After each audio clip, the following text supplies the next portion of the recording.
I love this first rep because I'm gonna ask him to do something that I haven't seen him do since I seen him last, which was like a year ago. And I get to see where his memory is of it, or where his association is of it. So, we'll do the walk. It's not where we left it, but.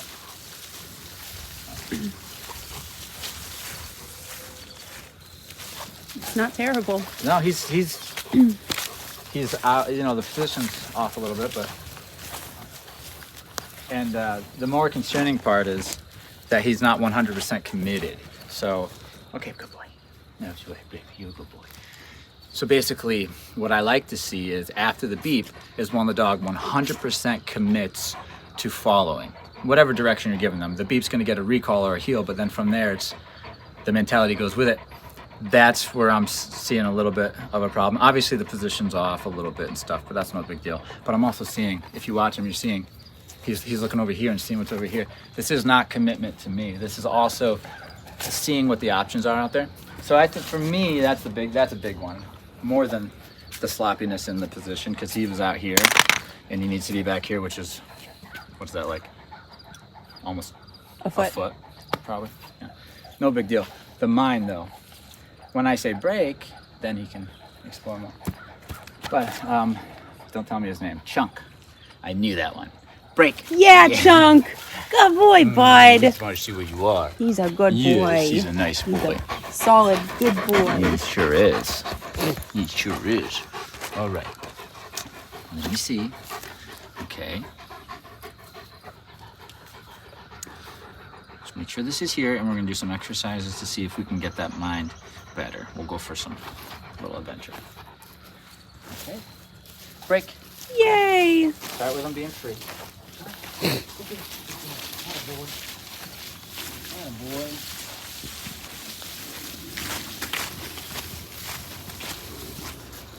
Good. Good boy, go ahead. Attaboy, good boy.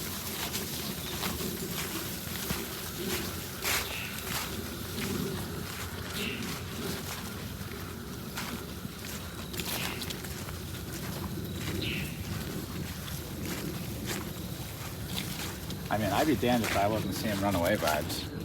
Isn't that nuts? I'm seeing, where's my owner? Yeah, the last time I saw him. But if he sees what he thinks might be an opportunity for, it's like a car goes by or something, he's leaving me is what I'm saying. Yeah, to yeah. Me, that's why I'm reading runaway vibes, because you're seeing it? Yeah, look, there it Yeah. goes. He doesn't run away for his owner, so that's good though. I want to do that again, and then I'm going to recall him once his mind's there. See what he does. Break. Yeah, buddy.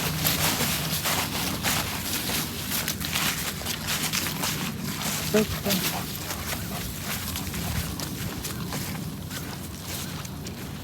Right here.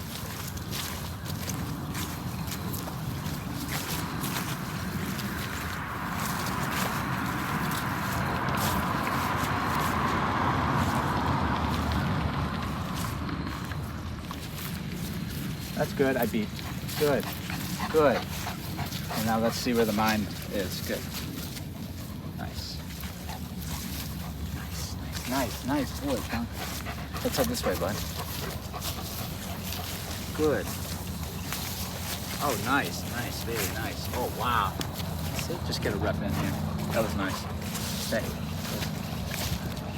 You big boy. Break. Yay! That was nice, bud. That was nice. Nice little rep.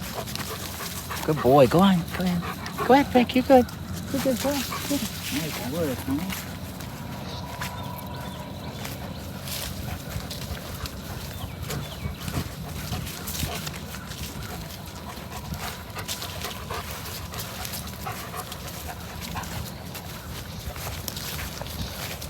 That's that classic look, though. I mean, I know I don't know exactly what he's looking for, but it's just that look of a dog who's just not 100% committed, so. Good.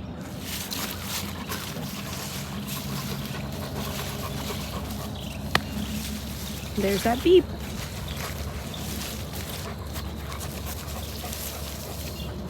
So now Josh is starting to sneak away when he notices the mind wandering. Yeah, that's a good point. Because if he's not paying attention, Josh is able to sneak away, and there goes Chunk 3 feet further away. Good. Keeping it short. Break. Yeah. Boy. Woo. Okay, so come on down here.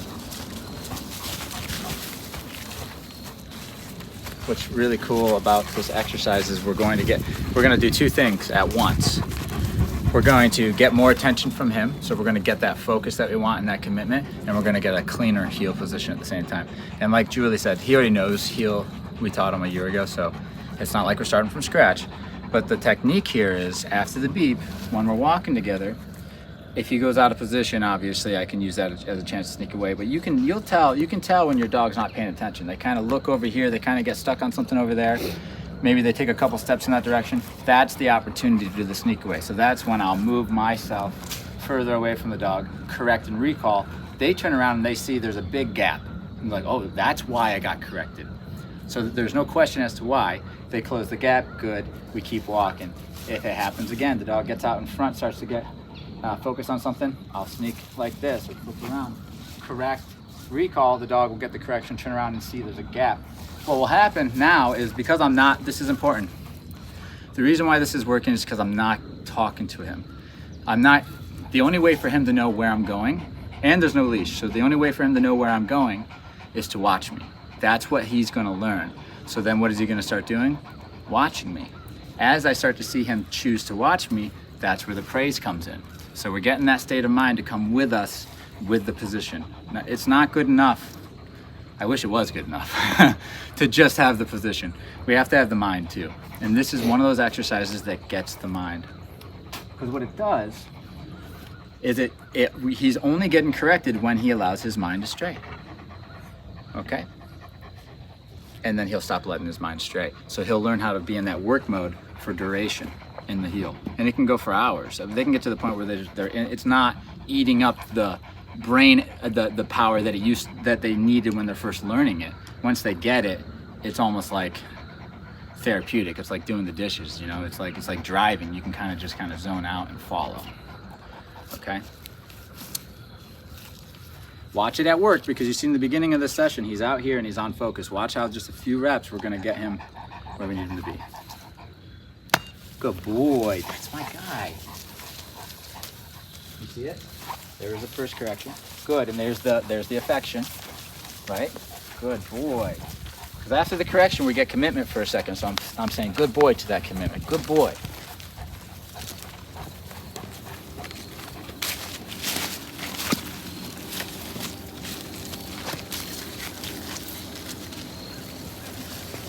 Okay, good. No correction there. I'm just turning around. Right there. Good. See? Good. Yeah. We're dancing now.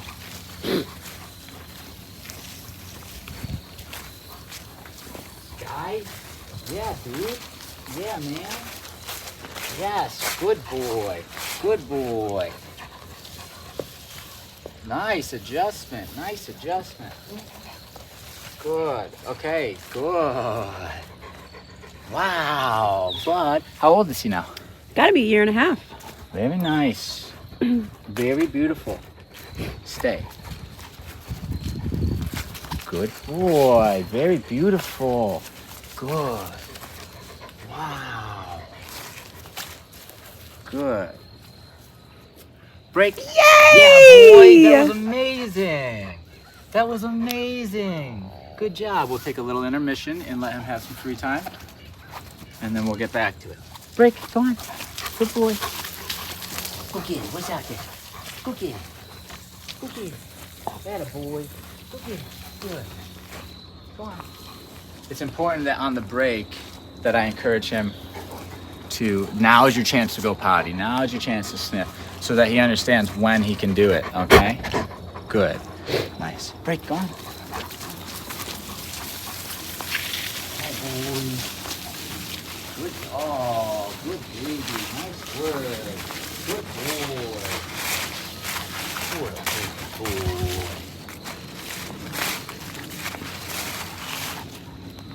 Good.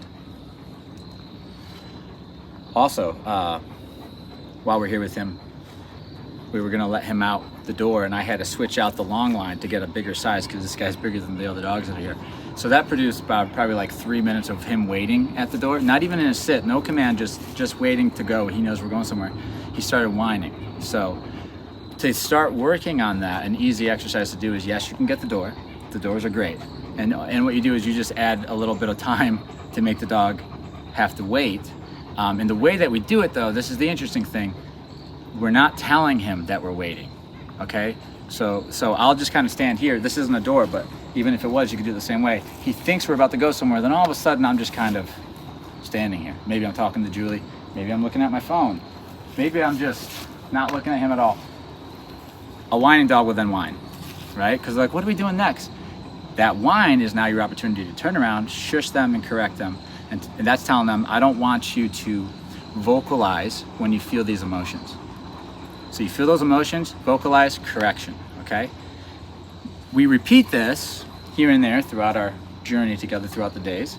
And what we see is the dog feel those emotions, stop themselves from whining. This is a trick. The trainer can see this. We can see that the dog stopped himself from whining, and you'll see they'll choose a different behavior. Sometimes the dog will put themselves in a down or a sit or something, and then you'll say, good. So then you're saying, when you feel those emotions, if you choose one of those coping skills, which is one of the commands, good, which is committing to staying, right? Good. So like a down, he's saying, okay, we're gonna stay here, so I'm gonna use this command because this is how I get through staying. And that's good. Another thing, he's here for a tune-up, so you know, this video might be a lot of stuff at once, but you can always rewind it and stuff. Another thing to practice, so we have our heel, this is easy. You won't have to do that going home. We'll do that, that'll be done. The whining thing you can set up by just making him wait without telling him to though. Okay, the most effective is not putting him in a sit. Okay, first you wait for the whine, you correct, and then you can give direction if you want. Correct and then direct, right? You don't want to, in this particular exercise, you don't want to direct and then correct and then direct, okay? Just leave him free, leave him out of command. Because that's going to elicit the whine. It elicits it, okay? Another thing, another reason why a dog like him would whine, and he's like most dogs, is because, yes, they're like, come on, let's go, or they're complaining about the circumstances being boring or whatever. Another exercise is the send away, and this is hard. It's not difficult for the dog to understand what you want. It's difficult for the dog to do it because they really don't want to do it. And what this is if we're working on our dog's whines, then we can come out into a situation, get them out of the kennel, let them potty, get all that done, and then go into a situation. It could be in the living room. It's a great spot to do it, where the dog's free. Again, no command, just hanging out. Eventually, we're gonna find ourselves on the couch, hanging out with a family member or whatever. The dog's gonna come over to hang out with us, right? Dog's hanging out, the dog's getting pet, and now here comes the hard part. Now you're going to look at your dog and you're gonna say, hey, out, right? Oh, sorry, bud. Okay, you're doing good. And what you're going to do after that is then start walking into your dog, expecting him to leave the situation. Good boy. That's a good boy. He's doing great. Leave the situation. So this is a skill, we call it send-aways, okay? So how is this useful? Why is this useful? This is useful because whenever there's a situation going on and a pack member has to deal with it, such as ourselves, the humans, we have the ability to say, this situation's not for you. Go, and we're not just saying go away with your body, we're saying go away with your mind, this one's not for you. The best way to get this is to mix the two situations, the two exercises. The first exercise of getting the dog to whine by waiting at a threshold or in a situation where the dog, you're just not interacting with the dog, you kind of didn't tell him what to do, but maybe you're talking to somebody and the dog's expecting to do something with you, like go for a walk, and you're just prolonging it in the living room. Maybe you sit down on the couch and then the dog starts whining and he's at your feet whining at you because they want to go out the door. You just did the work to set up the conversation. Now you have triggered the whine, and now what you can say to your dog is out. And what that has to tell the dog to do is to leave me and to forget about the walk. So we wait for the dog to whine, and then we correct, and then the direction is, it's loose. We're not telling him to go to place. We're not telling him to go lay down. We're telling him to go, to out. The dog will choose something. Good boy, I'm sorry. I'm looking He's right at him. trying really hard. He's doing great. This dog's doing great. I almost, but I'm trying to teach.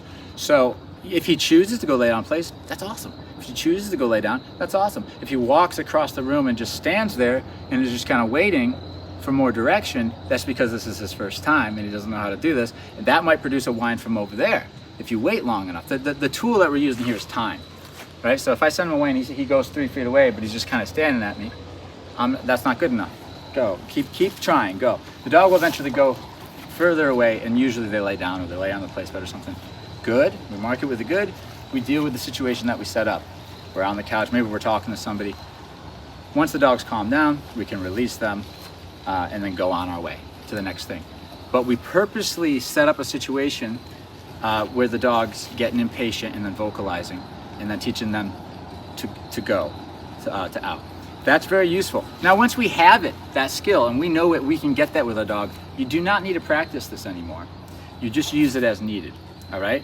A dog comes up to you and starts whining to you and you know they're fulfilled. You know they don't need anything. It's a want whine. It's not a need. It's not like I have diarrhea and I need to go out.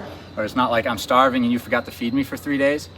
It's I'm bored. I want this. I want that. Daddy, do this, that. Those are the whines that those whines, if you let them happen and you respond to them and you get up and do what the dog says, then your dog's going to be entitled, which leads to a whiny dog and a fidgety dog and whatever, and a dog who's just not at their best. Okay, this is detailed stuff. This is like getting into the picky part of the relationship to make sure that when you're in the room with the dog, you're not annoyed by it. Like, it can adjust. It knows how to live with humans. It knows how to adjust when plans adjust without you having to, like,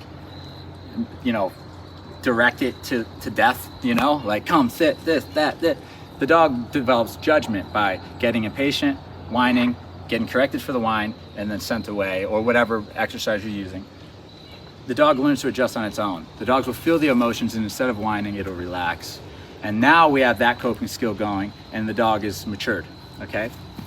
He's 1.5. We got to make sure we get that. So we got to pretend he's like, he's like 18 now, right? Like, pretend he's like going into adulthood, because that's what's happening. We can't let him do the toddler stuff. Otherwise, he's going to be, there's just going to be those moments. And I don't know, but they didn't complain about much about him. They just said, like, tighten stuff up. But for me personally, I started hanging out with him and living with him, and there was this behaviors that he was doing that I didn't like. These things, choices he was making that I didn't like, that were, if he was to live with me, we'd have to iron some stuff out. And then I bring him out. I felt that within, just hanging out with him in the yard. That was before he even started whining. Then he starts whining, like, oh, there's something. I knew my judgment had something in there. And then we let him out, and he's kind of looking to leave me for something better, which is his owners, because he was dropped off, a couple days ago. Mm-hmm. So he's looking.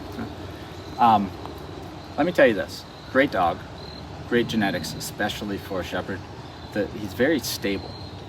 But I'm trying to do my best to give you what I think would tighten him up. It would be those few things. It would be those little immaturities that he's doing, whining at the door. I mean, if your dog's older, and it's my dogs. Let me look at my dogs. They're not whining at me like that. If I'm about to go out the door, then I'm like, oh crap, I forgot something, and the next thing you know, I'm texting somebody. My dog doesn't start whining. And if he did, I would deal with it like how I told you, and that's why he doesn't. My dog simply adjusts and waits for me. And that makes all the difference, because each day is full of those moments that you have to wait a little bit longer than you expected. And if your dog starts to get a little impatient, it's annoying. I just don't enjoy it. So that'll tighten him up all around, okay? I'm seeing pretty good stuff with the commands.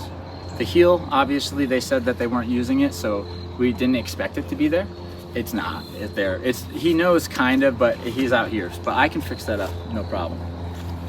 The beautiful thing about the heel, though, I know that you don't need it in your lifestyle, but if you find a way to use it, it's a leader exercise. So that's what I love about it. If I were to use it, obviously it's amazing for when you're off your property, because you can walk through the world with your dog and keep them with you and in a sound, calm mind. But if you can find a way to add it into your life with him, it is an exercise of leadership, and you will see very quick, if you ask your dog to heel and you see this fidgetiness, you're like, oh, you'll say something's not right with our dynamic, because the heel requires them to follow completely. All right? And if they're not submitting to you completely, you will feel it in the walk. So that's why, you know, I look at Chunk and I say, this is a great dog. And then I ask him to heel and he's fidgety and I'm like, but I can't take him places. Automatically, I don't want to take him anywhere unless we get that. If that heel's like this, how, you know, manageable but annoying, I'm not taking him as an owner to the park, you know? So that's gonna make his life a little smaller too. You go on vacations and stuff and you want to take him to the beach, you're like, hey, we don't need the heel, we'll just let him go. But then you have a situation and you need to get him out of there. It's the heel, man. The heel is getting you out of there safely. So the importance of the heel, you can use it to walk him around the house and keep control. He doesn't need freedom constantly when he's moving. Find those moments where the heel is best, where you can use it and it will benefit him and you, and start using it, because that's just going to remind him on a daily basis or a regular basis that there's going to be this moment that I'm going to ask you to follow me 100%. And sometimes you're not going to want to, and you need to understand that that's just how it works between us, right? So again, that's relationship dynamic, the way the dog views you. Is he livable? Very much so. Most Americans, you could give him what he has right now and they would think he was the best dog ever, because he's better than the majority of dogs out there as far as behavior wise. But yes, if I'm here to tighten him up, these are the things I'm seeing. These are the things I would concern myself with moving forward into his adulthood, because he's a year and a half, which he's an adult. By the time he's 2, no doubt he's an adult. He's on the cusp of it. Let's make sure the toddler stuff, the immaturities don't carry from puppyhood to adulthood. Now, the reason why they do carry is because a lot of people don't stop them. But the reason why a lot of people don't stop them is because they like them. We like the immaturities, if you want to call it, the puppy-like stuff. There is a trade. I'm not saying you can't have it, okay? I'm just saying you're trading something, okay?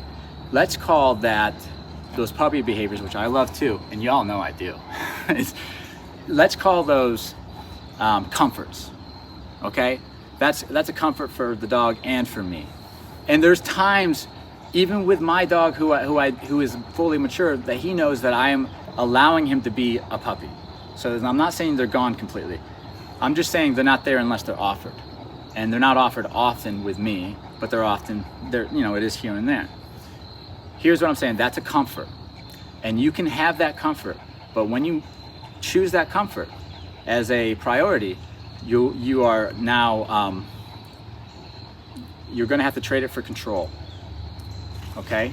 So you're either gonna get the comfort or the control. So me, I'm gonna choose the control, and then I'm gonna take what little comforts I can have while still prioritizing control. A lot of people are gonna choose comfort and then take the control that they have within prioritizing comfort. So if your mind prioritizes the comforts over the control, it's just what you're gonna get. You're just gonna get a dog that operates differently. I'm not saying it's right or wrong, it's just preference. Just know, and we all know this deep down, just know when you choose comfort in those moments, meaning what feels good versus what's needed to keep control, you are choosing comfort over control. You're not getting both. When those moments happen where he's barking at the door, not him, any dog, I doubt he does this, charges the door or something when there's guests and you didn't want him to, and you can't get him to set away, so what does he end up getting? You know, let's just choose the comfort here. What's more comfortable for the guest and me and him right now is just kind of let it happen and let the guest know he's kind of crazy. We chose comfort there over control. And the more we keep choosing the comfort over the control in the situations, we are sacrificing what we need, which is the ability to control the dog.